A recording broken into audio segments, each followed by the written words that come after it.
This is where I stayed at Hawk Creek or Hawk Mountain campsites. There's my bag, there's my tent. I had pad number 5. You can see I have some neighbors downhill and I have some neighbors uphill, and there's my water bag. And now I'm going to make a trip down to the privy. So this is pretty nice, actually, by standards wise, for a privy. You can see that they're asking for people to try to not use this. There's a section on this side to change your clothes. You can see there's a rake for the caretaker to, what do I want to say, clean. And then you can see the rules for privies. Usually there's a bucket by the privy to put leaves or compact composting material in there, and then please only use paper. And then there's what almost all hikers live for, some real toilet to go on. So anyways, just thought I'd share what a privy on the trail looks like. So as I walk back from the privy, I'm going to show you what a bear box looks like. Bear box is where hikers leave their food if they don't have to bear hang, which is an advantage.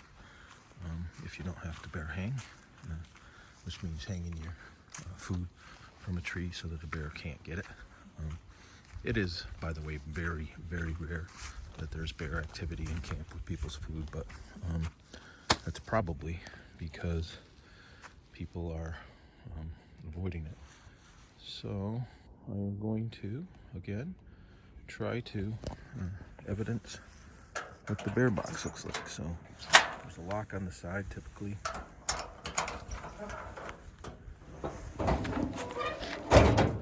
And then as you can see, you've got different things. You got someone that's carrying a bear canister, which, whew, God bless them. Look at the size of this food bag. And here's mine. And you'll notice I've marked mine with reflective tape. That's so that if I hang it in the tree at night, easy to find on both sides. But that's a bear box. Basically just a general toolbox. All right. First blaze of the day, day 2.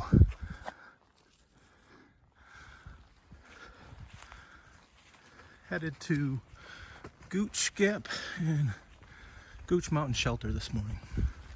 It's about 10 to 9. So here's a little taste of the trail this morning from leaving from Hawk Mountain campsites, headed toward Hawk Mountain Shelter. About 0.8 difference between the two areas. With COVID, I preferred the tent sites because they were certainly spread out, probably 50 yards between each site. But trails are easy between the two spots, but I have 2 early mountains that last time I hiked them just absolutely kicked my butt, and that's Sassafras and Justice. And so, well, this is easy. The rest of the morning's not going to be so much. So anyways, just wanted to share what it looked like. So just for perspective, I've been going down since Hawk Mountain Shelter, and it might be hard to see, but in the background there's the mountain I got to climb, and it's over a very short distance, so it's very steep, and it's called Sassafras, and it kicks my bleep every time. This is my first decent view to the day today. Just came out of the gap, came off Hawk Mountain over there, went down into the gap, and then came up the backside of this mountain, and got a really nice view. It's hard to see sometimes on the phone. It doesn't always, what do I want to say? It doesn't always show as well as it does with the eyes, but it is beautiful. So this is Sassafras. Came from down there in Horse Gap, going up there. You can see a couple hikers working their way along. Pretty steep. So, just finished Sassafras, and coming down into the gap to do Justice over there. And those are the two most difficult parts of my hike today.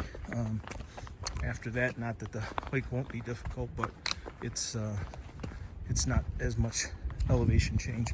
It's hard to tell, but this is level on the camera. This is down, so it's a good grade down on these two mountains.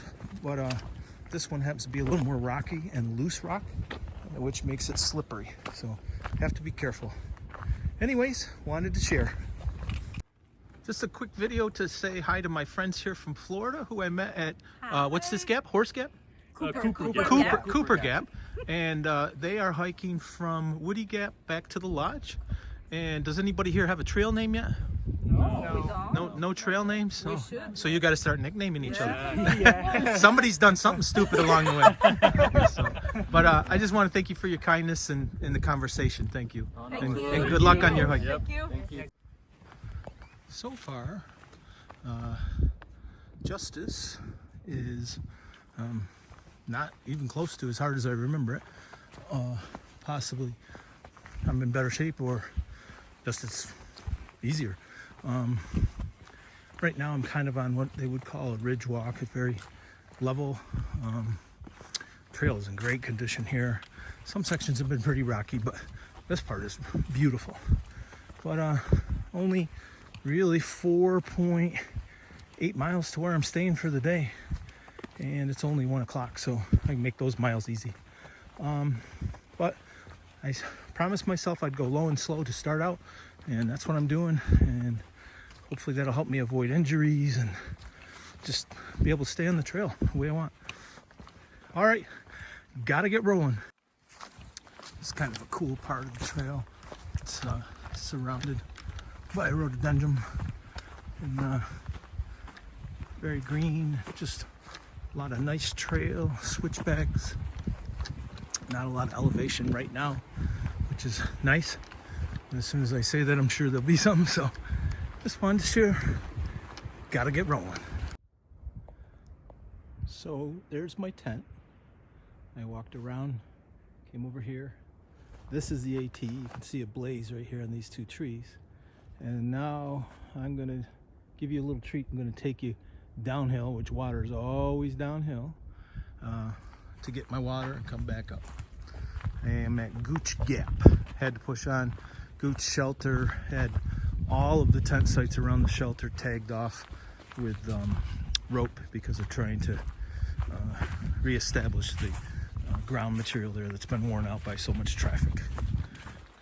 Anyways, I'll keep you posted how far down this water is. It says 1/10 of a mile. Okay, so this is my water source. Came down just about what they said, 1/10 of a mile.